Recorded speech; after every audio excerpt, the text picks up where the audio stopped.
heel goed jongen, het is die 26 mei. Welkom bij Bient. Miljoen Joy Kisoen-Persat verleer zien omke bij de decembermoorden.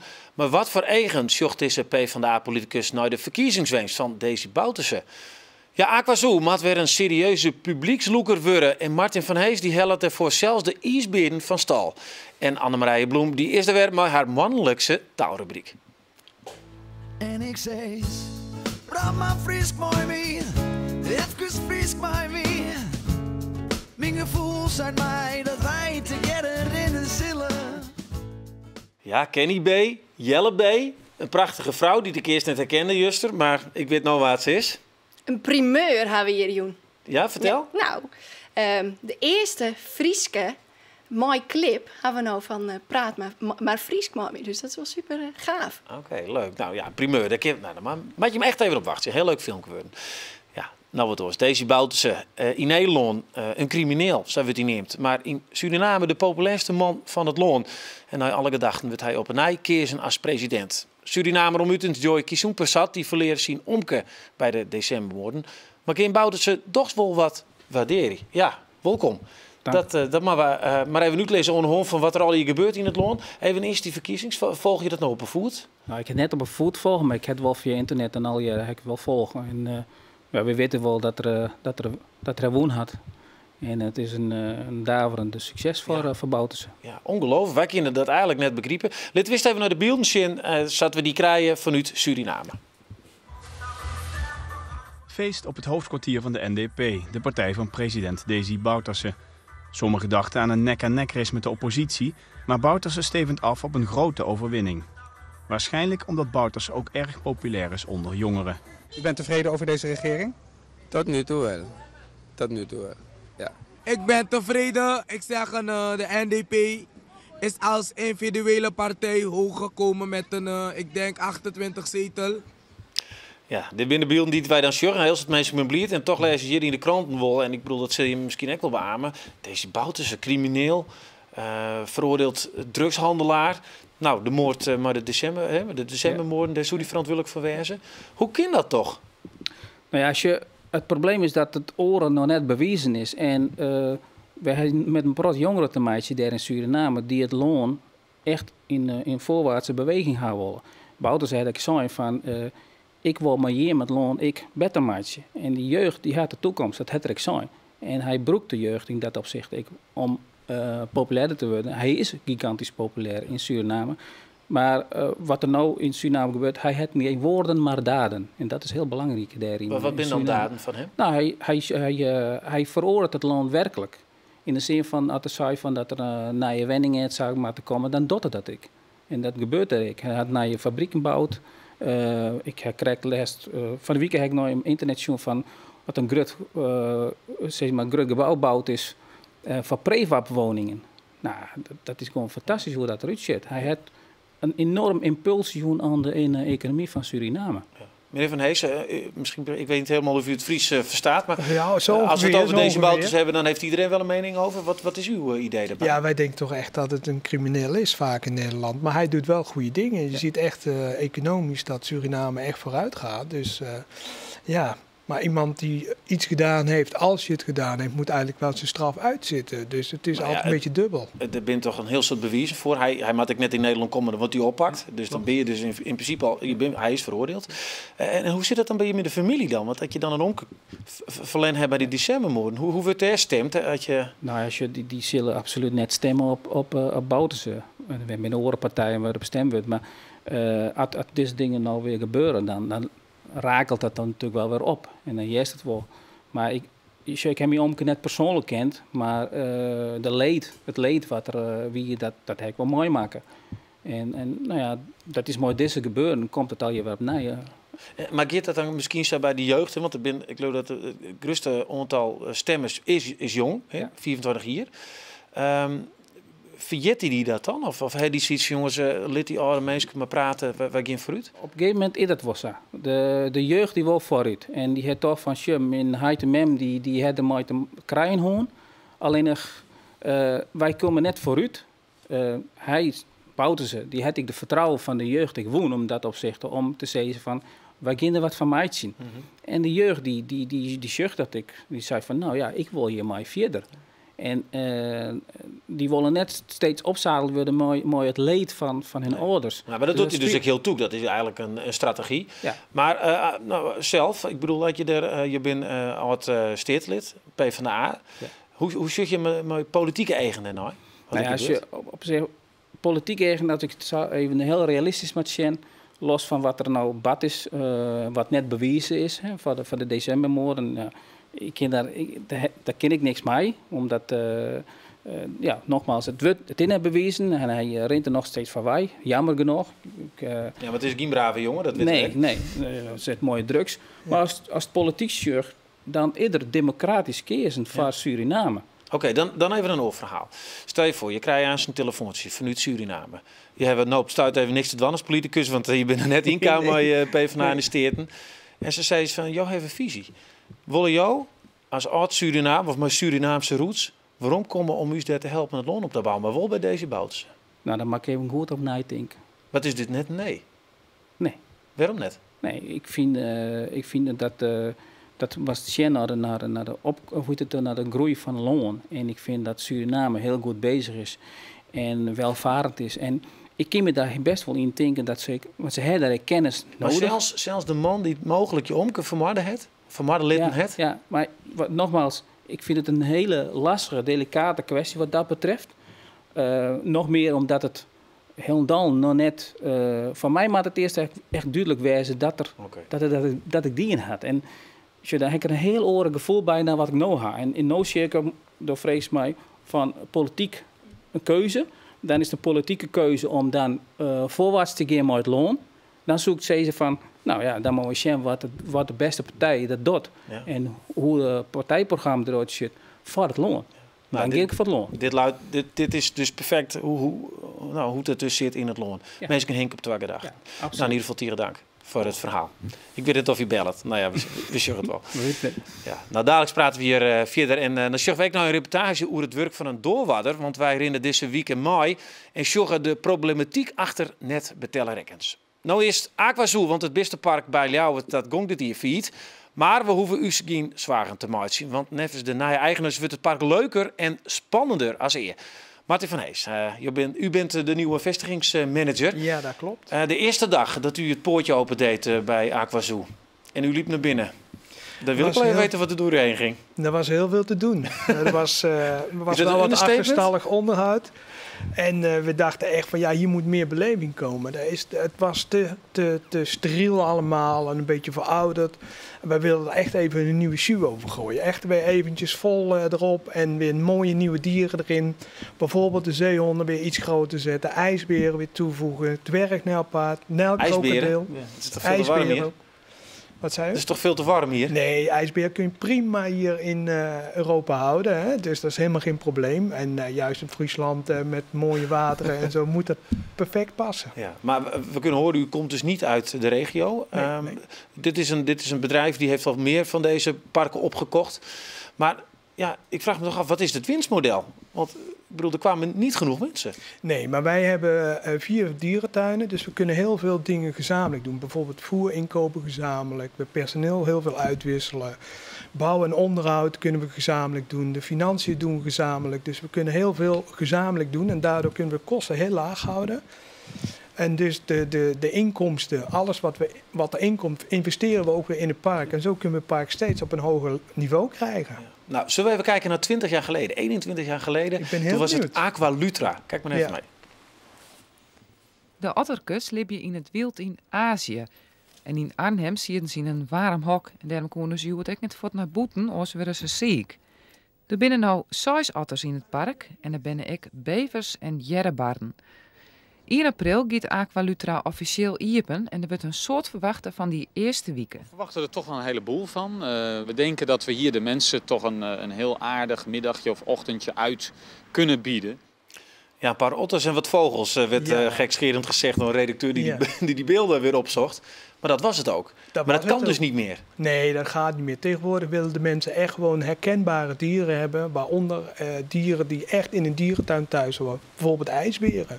En we willen wel Aqualutra echt iets met water doen. Dus ijsberen en water en ijs, dat gaat prima samen. Een tijger zul je er niet vinden? Tijgers zullen we niet zo snel doen, nee. We willen echt wel kijken, de verbinding tussen water, dus echt wel aqua zoo willen we worden. Ja, oké. Het gaat ook uitbreiden, begreep ik. Uitbreiden, er ligt nog heel veel grond vrij waar we dingen kunnen doen. Op de hectares die er nu liggen. Het zijn 16 hectare, dus we kunnen nog heel veel doen.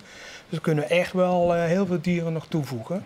En dat gaan we ook doen in de loop der jaren. We hebben dan een liedje Frieske Knoet. Dat lijkt het mij leuk. Oh ja. Een Friese Knoet, ja, dat zou wel heel erg leuk zijn. We gaan dat wel proberen. Ik heb al heel veel ervaring in dierentuinen met jonge ijsberen. Dus ik ga er wel voor dat we hier ook een knuutje krijgen. Of een liedje Anna Marije. We kunnen even naar beelden kijken van hoe het nu is. Want jullie zijn ook al flink bezig. Hè? En dan kunt u even commentaar geven. Dan kunnen we even kijken wat zeg maar een nieuwe look is. Dit komt mij nog steeds bekend voor trouwens, hoor. Ja, dit is nog bekend en dit is het oude zeehondenbassin. Dat laten we nu bewust even zien, omdat we daar eigenlijk al mee bezig zijn. Niet met dit bassin, maar we zijn eigenlijk een nieuw verblijf aan het bouwen. En dat is deze grote vijver. Daar hebben we een hek omheen gezet, een laag hek. En hier komen de zeehonden te zwemmen. Dat is het grootste, dat is flink groot, ja. Het grootste verblijf van Europa voor zeehonden. En de bedoeling is eigenlijk dat we straks met de trekschuit, samen met de verzorgers, de kinderen mogen dan meehelpen aan de trekschuit, de boot naar het midden van de vijver te trekken. En dan mogen ze de dierverzorger meehelpen met de zeehonden voeren. Dus het wordt meer een beleving, zeg maar. Echt een beleving. Dus het is niet meer alleen zeehonden kijken, maar het is juist ook zeehonden eigenlijk een beetje voelen, ruiken, aanraken. Dat is waar we echt heen willen. Dus niet meer dieren op een afstand, maar juist heel dichtbij brengen. Ja. Nu is Friesland, dit is het enige park in Friesland wat we hebben qua beesten. Maar Emmen zit dichtbij. Een kaartje bij jullie kost tussen de 14 en 17 euro. En in Emmen is 20 euro duurder. Maar dan heb je alles. Dan heb je alles. Ik zou denken, als ik met mijn gezin wegging, dacht ik, nou, weet je, 1 keer per jaar vind ik meer dan genoeg. Lekker met die kinderen. Dan betaal ik wel 20 euro meer, maar dan heb ik het hele spul gezien. Ja, maar toch is Aqua Zoo eigenlijk wel een heel bijzonder park. Omdat we juist hier echt iets met water willen doen. Maar dat hebben ze daar ook. Dat hebben ze daar ook, maar daar is toch een totaal ander park. Je kunt daar ook niet alles zien. Bijvoorbeeld otters kun je daar niet zien. En die kun je wel weer zien in Aqualutra. We gaan ook de nijlkrokodil. Maar ik bedoel eigenlijk meer dat je mensen, die geven niet zo heel vaak meer geld uit. En als ze doen ze het misschien 1 keer goed. Hebben ze alles gezien. En dan gaan ze liever niet naar zo'n kleine. En toch komen ze nog steeds graag naar Aqua Zoo. En met heel veel plezier. En het is ook vaak dichtbij. Hè. Mensen willen vaak niet zo ver rijden. Dit is mooi dichtbij. Als je een half uurtje rijdt vanuit Friesland of mensen zitten in de buurt die hier vakantie houden, dan komen ze graag naar ons toe. We hebben het dan over, wat zijn de bezoekersaantallen die u nodig heeft per jaar om dit een succes te maken? We zitten ongeveer nu op 100.000 bezoekers. Dat zou genoeg zijn, maar we verwachten eigenlijk wel met het achterland wat we hebben, dat we 150.000 bezoekers makkelijk kunnen halen. Oké, nou veel succes ermee, want er is heel Friesland bij gebaat, denk ik, dat we een leuk park hebben. Ja. Bedankt. Ja, morgen heer, dan hebben wij een reportage over al die jonge bisten die te aandoen die het binnen. Zeker de moeite waard. Ja, het gaat goed met de economie, maar het tal mensen dat schulden had, dat neemt daar. En die schulden die werken heel iets grutter. Nefens van de NVVK, de Vereniging voor Schuldhulpverlening, is de gemiddelde schuld groeit rond 38.500 euro. En deze week gaan wij op paard met Petronella Stokman van de Deurwaarders en incassobureau Incassade. Zij is bemiddelaar tussen schuldeisser en schuldenaar. Hield dit meer mensen weten net meer hoe ze uit de schulden komen matten en betalen haar rekkers net meer. Petronella Stokman werkt als deurwaarder bij Incassade en heeft de opdracht contact te lezen met deze zanneemde wanbetalers. En dat beljen en mailen niet het oplevert, gaat ze erheen. Ik hoor wel een keer mooi. Waar gaan we heen? We gaan naar Ljout en we gaan naar Incita. Daar hebben we al een aantal keren geweest. Daar hebben we helaas geen oplossing gevonden van de vordering die er is, van de schuld die er is. En daardoor is er nou beslag gelegd op het inkomen, op de uitkering van meneer. En dat moeten we steeds maar vertellen. Ik beken haar dat ze in mijn beleving leed onzeker en beul tegelijk is. Net echt een gezellige baan. Ja, maar dat is het imago wat toch die deurwaarder nog steeds heeft. En ik vind dat heel jammer en wil dat ik graag verhoor. En ik ben meer een bemiddelaar tussen partijen. Ik wil graag de bregen slaan. Maar ja, voor een bregen heeft 2 kanten nodig. En vaak zit die ene kant er net op te wachten, zeg maar. Hij was net thuis, maar daar hing ik een slot aan de boetenkant. Dus ik denk net dat het er is. En daardoor ben ik dan genoodzaakt om in een envelop terug de brievenbus te doen. Je weet er net wat je te wachten zit. Hè? Dus je weet er net op een dag of maar wie je praten en wie je tjen komt en maar wie je in gesprek gaan. En ja, ik zie mijn werk een beetje echt als een bemiddeling om te zien van goh, kan ik dan nog diegene wezen die eventueel de zaken oplossen. Zelf zag ze haar dus als helpverlener. Ik nog altijd als iemand die je liever net op een stoepen krijgen. En ik ben net de enige. Soms duiken meisje voort als ze haar omkomen zeggen, vertelt ze. Ben naar thuis. Nee, ben naar thuis. En ja, dan houdt het op. Dan is het verschil tussen de niet-willers en de niet-kunners. En dat verschil feels vaak wel, of dat just wel of dat merkt wel. Alleen momenteel, maar de crisis just dat een heel soort mensen ik net kennen.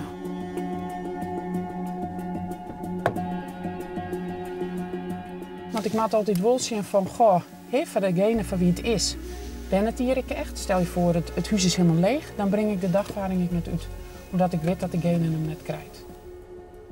Petronelle is de laatste komers van mensen die het net betellen willen als kinderen. En in het slimste geval moet ze hele gezinnen op stritters zetten. Als een rechter een uitspraak dienen en die hebben gebracht, die hebben betekenen inderdaad, maar dan brengen we hem langs. Dan kinderen eventueel beslag volgen.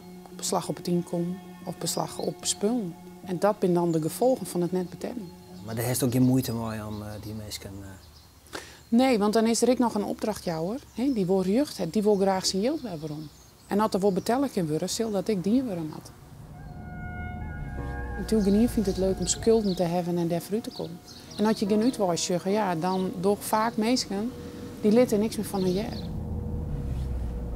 In de jaren dat ze dit werk docht is ik hele pijnlijke zaken zien komen. Maar mooi dat ze dan helpen kan. Ik vind het nog steeds hartstikke mooi om te doen.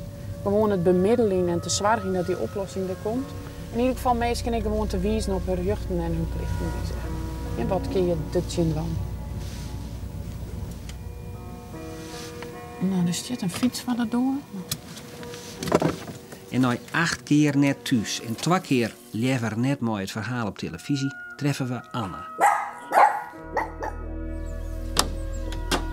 Goedemiddag, ik ben Petronelle Stokman, deurwaarder.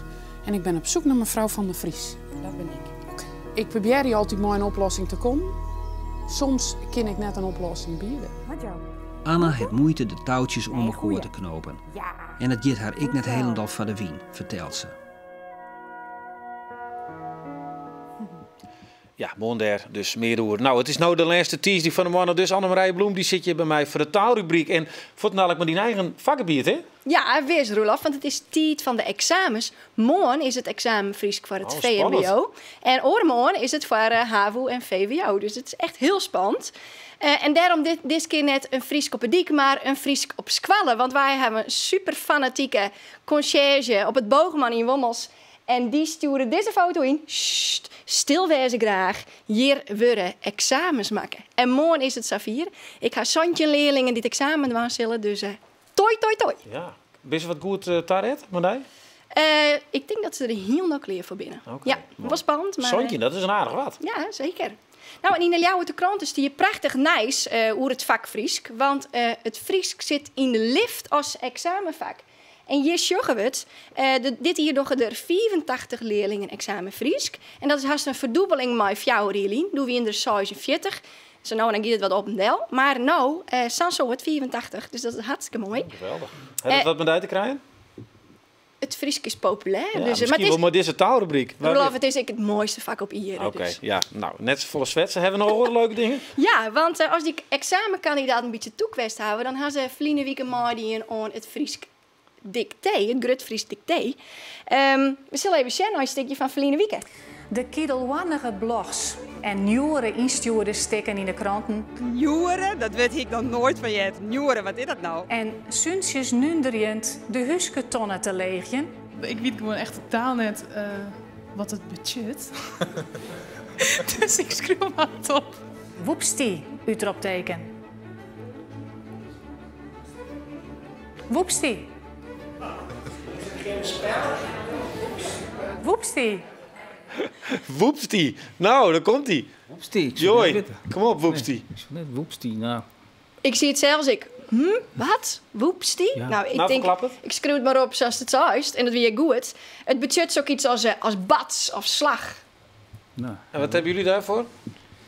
Ja, Geen idee. Nee, Ja, maar in het Nederlands zou het gewoon woepstie, ek. Maar Ja? dan staven ze het doors. Woepstie. Nou. En Jan Ibema uit Greens, die had hem woen. Die hier het tolle flaters maken. En van de bekende Friesen, wie het schreeuwer Willem Skoorstra, die hier het dicté met tretjen hele flaters. Als beste. En do? Ja, ik heb ook even maaien. Ik zie het thuis achter de tv met mijn schreeuwblok. En dan is de druk vanzelfs wel heel oors, want er staat er net een camera op die noos. Maar ik hier het wel best genoeg niet, want ik hier njuggen een hele flater. Ja. En die winnaar die hier? De winnaar hier tolle flaters. Dus dat is gewoon de beste? Nou ja, zonder camera wel. Ja, dat mag ik wel van die verwachtingen Ja, zelfs. dat is Nou, ook- geweldig. ja. En want dit is ook nog wat, hè? Ja, want ik heb het thuis opschreeuwen, dus op dit schreeuwblok. Schreeuw het op. Dit is van een vrouwje van Studio Stationery. Die Oké. hebben we hier Pim Annelien Hazikje West. En ze hier een Engelse en een Nederlandse versie. En nou, een Frieske. Frieske Stationery. Ja, nou, kan ik zeggen, als jou nou dit winnen willen, like eens eventjes op Facebook, dan kun je een sessie winnen. Ja. Nou, jongen, hè? Maar nou, jongen. Ja, we moeten jongen, want op dit stuit is op het internet super populair de hit van Kenny B van Parijs. Ken je hem dat noemen? Praat Nederlands met me, even Nederlands met me. Mijn gevoel zegt mij dat wij vanavond samen kijken naar de Champs-Élysées. Ja, heerlijk. Joyce zit er mooi te jongen. Ja, en je bent al je parodietjes op maken. Ze kwam als eerste maar praat Amsterdams met me. Toen praat Rotterdams met me. Surinaams. En Lul Haags met me is er nou. En wij komen vanzelfs net achterblijven. Dus wij hebben nou een praat Friesk man. En de première is nou? Ja, nog net één had hem zoen. Zelfs ik net. Dus daar gaan we. Dat Kenny B. Jelle B. Jelle B. En Rimke.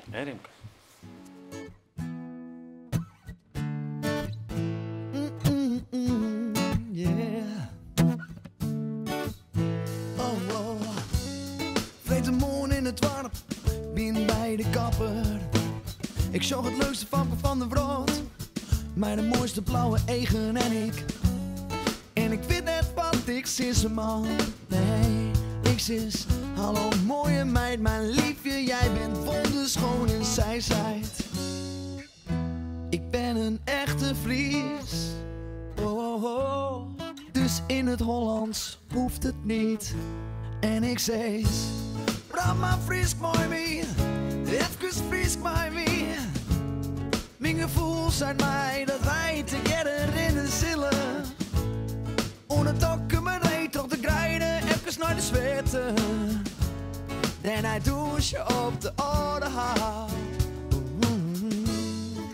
Oh, daar zit je in Peter Smel. Ja, of de dit Raan, is maar ik mooi. zei. Maar Ranen. Ja.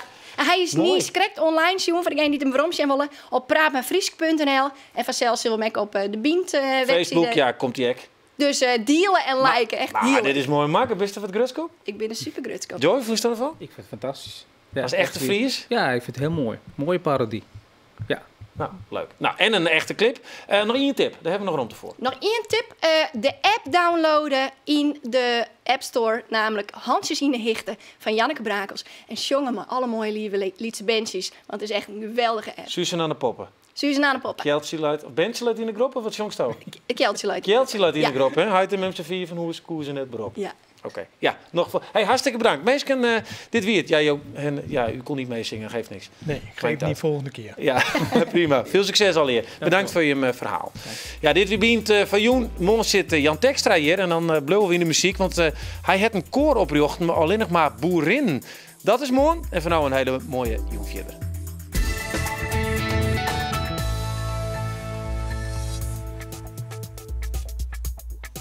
Macho, wat heb ik hier aan?